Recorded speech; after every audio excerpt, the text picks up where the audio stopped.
the anonymous apostle. A mysterious Rasta, a hidden farm, and a confession that changes everything.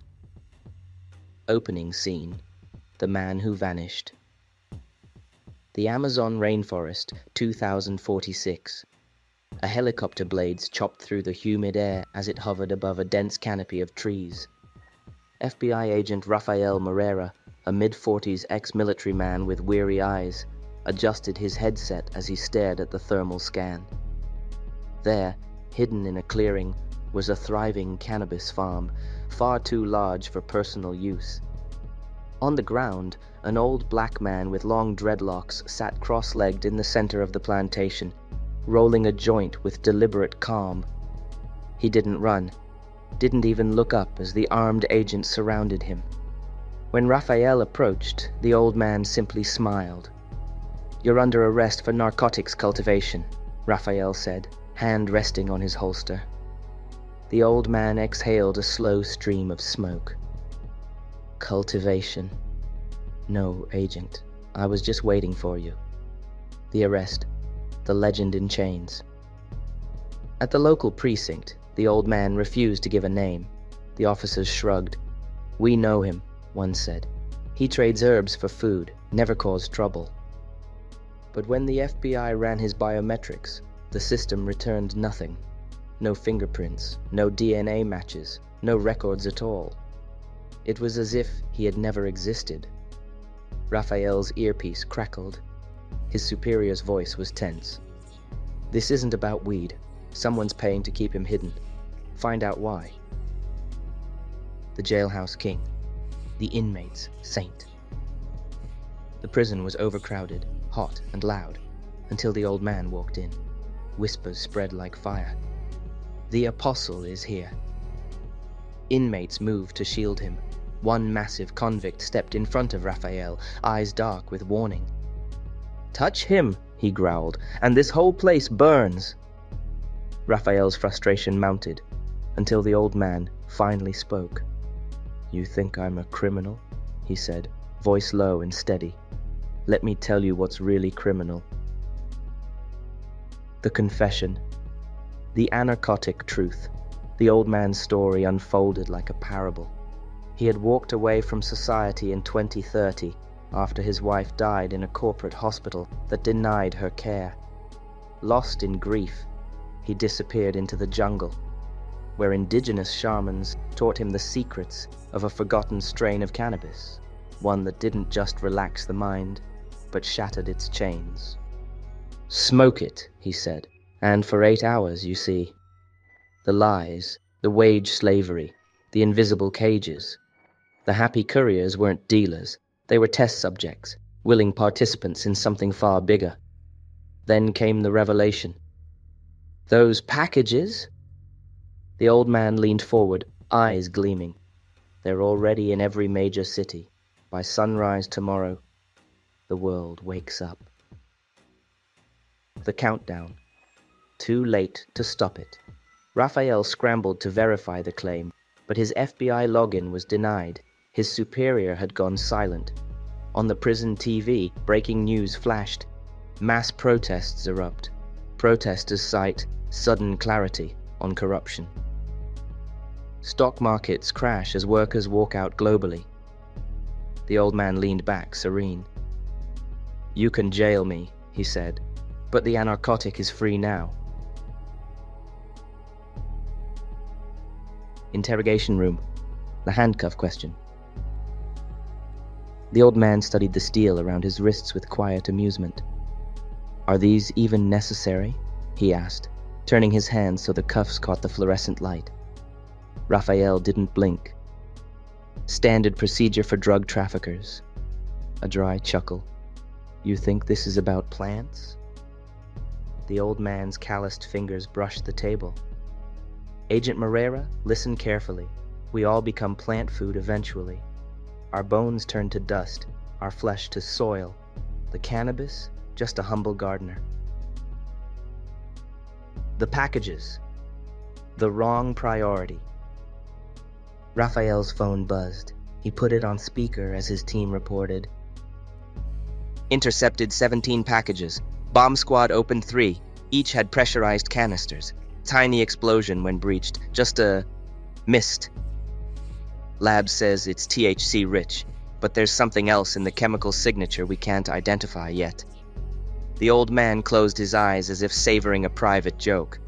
Raphael's jaw tightened. What aren't you telling us? Everything and nothing. The old man opened his eyes. You're looking at the wrapping paper instead of the gift. Empty rituals. The prayer that changed nothing. The old man opened his eyes. My prayer time begins now. You're not hearing me.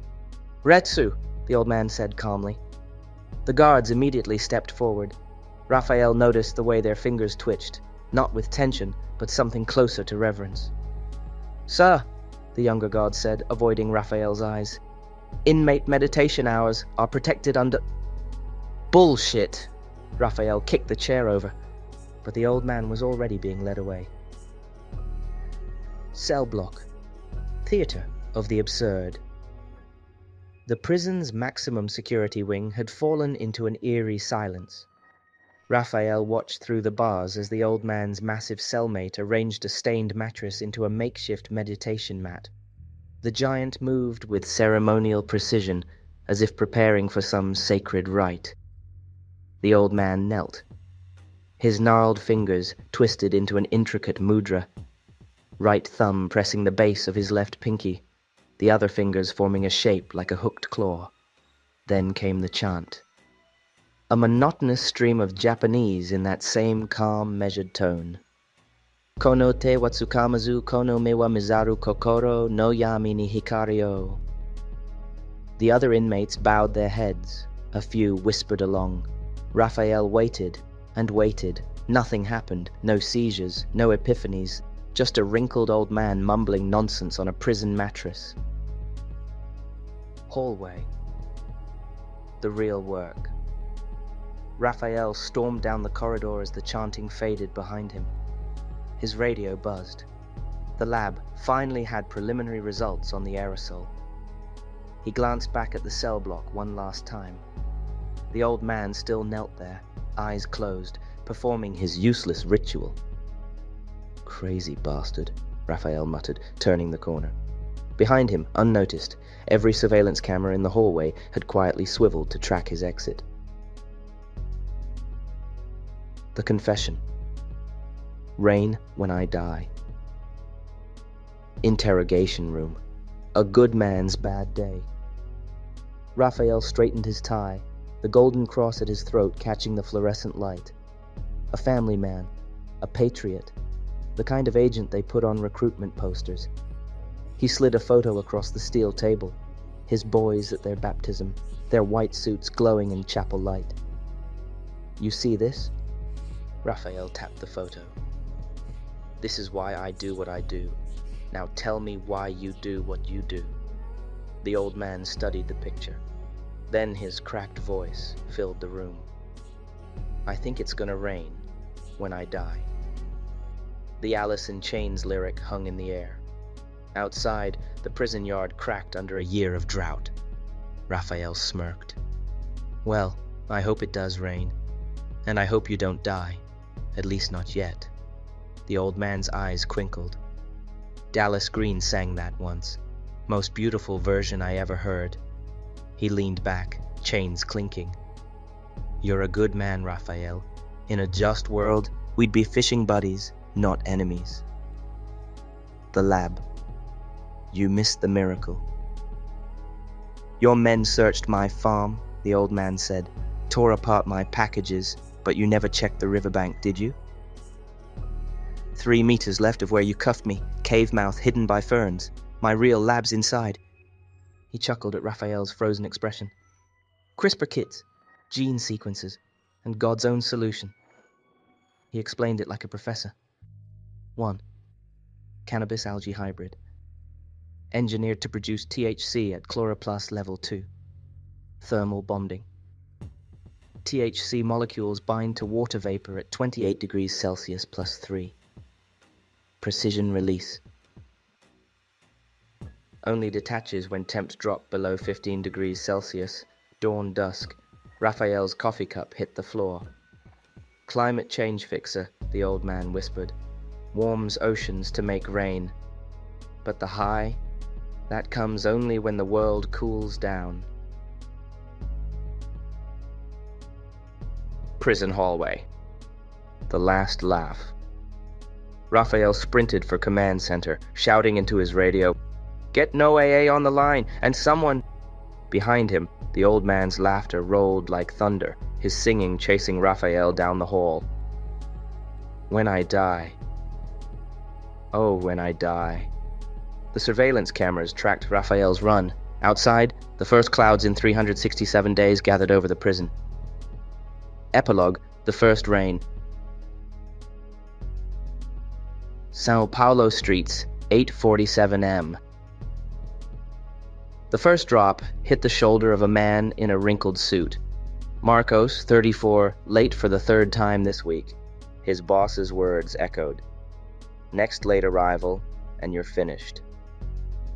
A second drop struck his forehead. He didn't notice the darkening sky. "Está chovendo," a street vendor shouted. People stopped. Faces turned upward. A group of college students burst into applause as the rain thickened. Marcos froze. A warmth spread through his chest, not the burn of anxiety, but something deeper. A stray dog shook water from its fur nearby. How blessed we are, Marcos thought suddenly. We didn't deserve dogs. They give us everything and only ask for scraps. His wristwatch beamed 8:57 a.m., 10 minutes late. Irreversible.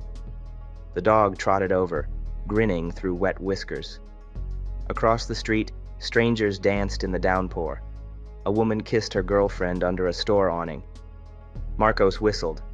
"Come on, boss," he scratched the dog's ears. "We've got work to do." FBI field office, 9:13 m. Chaos, monitors flashed with global alerts. Unprecedented rainfall in drought zones. Mass gatherings reported in 14 cities. No violence, just celebration.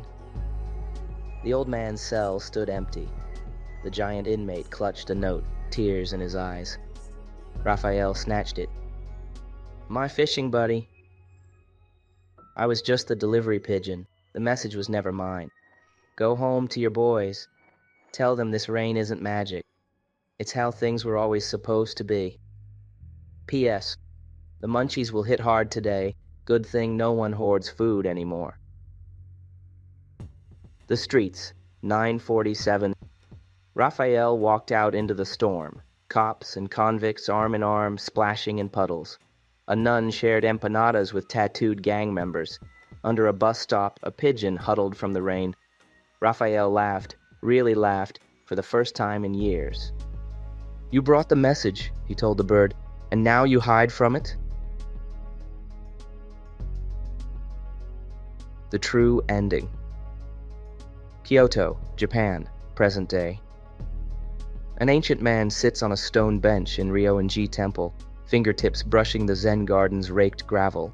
His milky eyes snap open as a shockwave of recognition pulses through his skull. "Retsu," he whispers. The maple leaves freeze mid-fall. A hummingbird hangs motionless beside a blossom. Somewhere across the world, the ritual has been completed. Space-time shudders. From the emptiness, the Rasta's voice echoes. 1996.